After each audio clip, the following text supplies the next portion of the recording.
não é? Ela também é a oitava. É também uma das 7 e caminha para a sua perdição.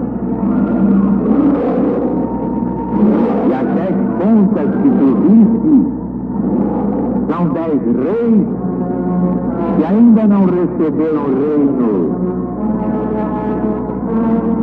mas eles receberão poder como reis uma hora depois da besta. Esses têm todos o mesmo intento e darão sua força e seu poder à besta. Esses pelejarão contra o Cordeiro de Deus, mas o Cordeiro os vencerá, porque ele é o Senhor dos senhores, o Rei dos reis, e os que são com ele são os chamados, os escolhidos, os fiéis.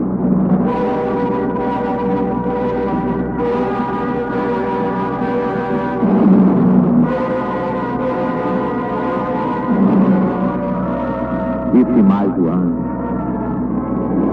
as águas que tu viste, onde a prostituta está sentada, são os povos e as nações e as línguas. Os 10 chifres que viste na besta, esses aborrecerão a prostituta e a reduzirão à desolação e a deixarão nua e comerão suas carnes e a queimarão no fogo. Porque Deus lhe pôs no coração executar o que é de seu agrado, que é dar o seu reino à besta, até que se cumpram as palavras de Deus. E a mulher que viste é a grande prostituta que reina sobre todos os reis da terra.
E a besta que era, e já não é, ela também é a oitava.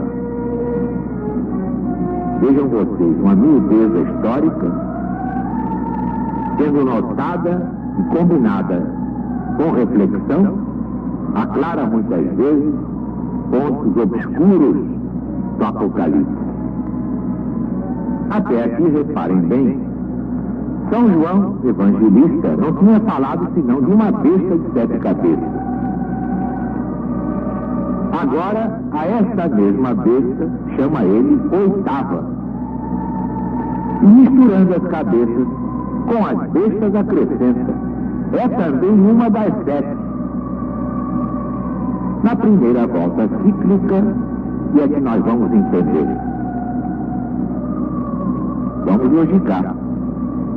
O caso é que Maximiano Hercúleo, depois de renunciar ao império, tornou depois a reassumi-lo e foi chamado por isso Maximiano bis Augusto. E Maximiano, 2 vezes, imperador. Basta consultar o livro histórico de Lactâncio. Aqui o temos logo dobrado, no estado de se contar como o oitavo, ainda que ele tivesse sido um dos 7. Só resta dificuldade, porque é Maximiano, aqui chamado a besta. Mas isto ficará resolvido pelo que se falou no capítulo 13, versículo 2, onde se notou que o leopardo, que representa Maximiano Hercúleo, foi com efeito o corpo da besta, que assim como o leão e o urso, isto é, Diocleciano e Galério, são a sua boca e os seus pés. Num certo sentido, portanto, é Maximiano chamado a besta, pois que ele é representado como fazendo seu corpo, ainda que no outro sentido a besta inteira seja a besta considerada toda junta, não só com seu corpo, mas também com as suas 7 cabeças, com a sua boca, com os seus pés. E os 10 chifres que são 10 reis? Antigo autor de um comentário sobre o Apocalipse, atribuído falsamente a Santo Ambrósio, e hoje se sabe que foi Berengário, claramente afirma que por esses 10 reis são designados 10 reinos pelos quais o Império Romano foi destruído. E esses 10 destruidores, conta ele assim: os persas, os sarracenos, que tomaram a Ásia, os vândalos, que tomaram a África, os godos, alanos, suevos, que se senhorearam da Espanha, os lombardos, que conquistaram a Itália, os borgonheses, que conquistaram a Gália, os franceses, que tomaram a Germânia, os hunos, que se senhorearam da Panônia. São esses os 10 chifres, as 10 pontas. 10 chifres que representam 10 reinos. E agora? E conforme os ciclos múltiplos, tudo isso muda, são 10 individualidades novas. Mudam os nomes das pessoas, mudam os lugares, mudam os nomes das nações. Do contrário, o Apocalipse seria mesmo um livro superado. Mas é preciso ver quem tem olhos de ver, e que ouça quem tem ouvido de ouvir. O livro é atualíssimo e não há nada mais atual do que o Apocalipse de Jesus segundo São João. Mas diz ele, são 10 reis que ainda não receberam reino. Ora, no tempo em que o discípulo amado, o evangelista profeta, escreveu, esses reis destruidores não tinham realmente nada no império. E assim o reino que eles vinham buscar ainda não lhes tinha sido dado. Portanto, confere. E os 10 chifres que tu viste são 10 reis que ainda não receberam reino. Mas eles receberão poder como reis uma hora depois da besta. Esses têm todos o mesmo intento e darão a sua força e seu poder a besta. É o intento de se estabelecerem nas terras do Império Romano. Porque esses reis não são reis como os outros, que andam vendo como hão de engrandecer o seu reino com alguma conquista de país alheio.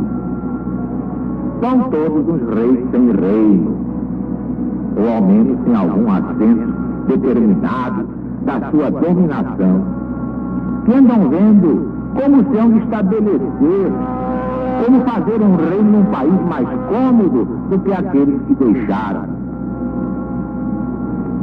Nunca se viram no mundo tantos reis deste caráter como no tempo da decadência do Império Romano. E eis aí um caráter particular daquele tempo. Mas os outros ainda são muito mais admiráveis. E darão a sua força e seu poder a Deus. E seus exércitos hão de andar a todo de Roma, em aliança dos seus imperadores. Este é o segundo caráter desses reis destruidores de Roma. No final da próxima decadência desta cidade, no outro tempo tão vitoriosos e triunfantes. Achar-se era, por fim, reduzida a um tal ponto de fraqueza, é que já não podia formar exército senão de tropas bárbaras, nem sustentar o seu império, senão valendo-se dos mesmos que haviam invadido. As histórias de Orósio, de Sósimo, de Procópio, de Jornando, dão testemunho de que no tempo de Constantino, de Juliano, de Valente, de Graciano, de Teodósio o Grande, e seus dois filhos, Arcádio e Honório, eram os godos, eram os vândalos, eram os suevos, eram os alanos, eram os francos, os éreos, os lombardos, não só os aliados do Império, mas também os generais dos seus exércitos, e ainda os guardas do corpo dos imperadores. Parece incrível, mas no tempo de Teodósio o Grande, seria tudo no Império um tal de Argebaço, que era chefe dos francos. O próprio Alarico, o godo, vencedor de Roma, era um dos seus condes, era um dos principais oficiais do Império, a quem Honório tinha feito seu capitão-general. Era a vergonha total daquela que tinha sido a dominadora do mundo, que achava que seu reino não teria fim. O poder romano era inconfundível, indestrutível, incomparável. E agora, nas voltas cíclicas seguintes, é que vocês pensam que vai acontecer aos modernos impérios de Roma? O que é que aguarda os impérios romanos? O que veio na primeira volta cíclica foi até uma coisa assim chamada perfumaria, perto da hecatombe que vai arrasar o mundo. Como é que os poderosos vão se tornar fraquinhos, e vão rastejar diante dos humildes, que eram alvo do seu deboche, da sua bravata, da sua força, do seu poder. Que Deus dispôs no coração executarem o que é do seu agrado, darem o seu reino à besta até que se cumpram as palavras de Deus.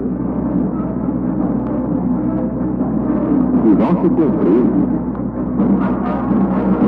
Homem poderoso, nação poderosa, que é isso? Quem é que tem poder nesse mundo? Que nação é poderosa? Deixará de ser daqui a pouco. Poderoso só Deus, ou aquele que está com a força de Deus. E esse é o trabalho da LBV, unificando, amando, botando em harmonização as 4 revelações do Cristo de Deus, que nada é dos homens, tudo é de Deus e vai voltar para Deus. Por isso nunca me intitulei autor de nada. A LBV é do Cristo. As 4 revelações são de Jesus. Esse Apocalipse é dele, o Divino Mestre, o Senhor dos Senhores, o Rei dos Reis.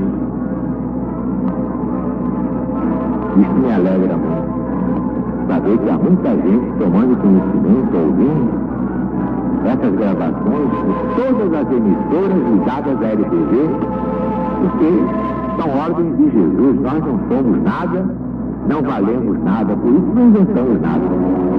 Tudo é dele, a explicação é dele, o alertamento é dele, são os meros estafetas, meros instrumentos e nada mais.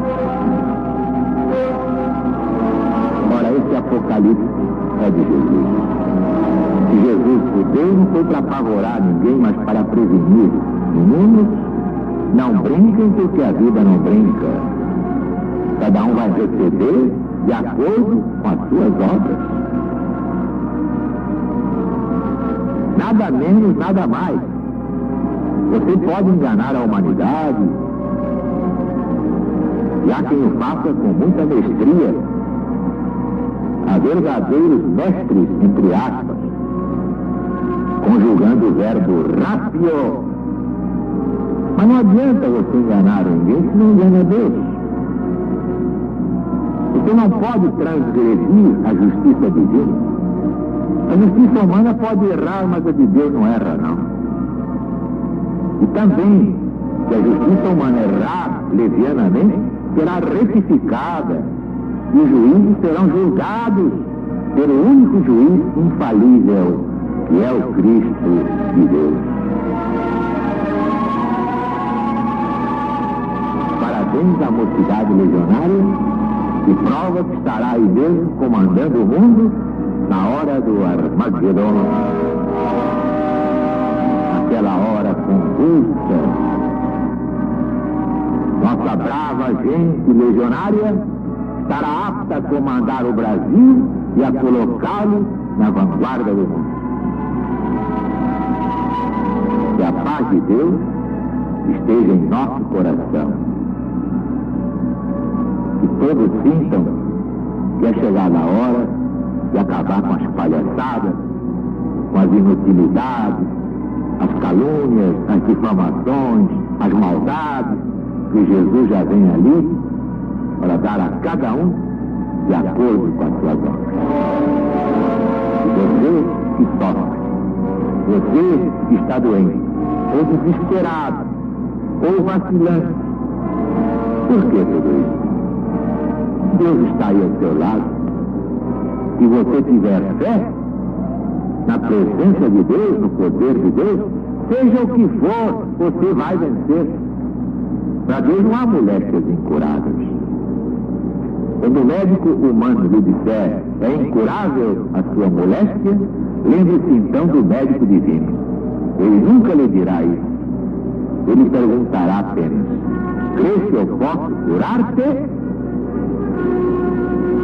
Se disseres, irmão, eu creio como aquele cego, Bartimeu, ou como aquele leproso, ele então dirá: seja feito conforme a tua fé.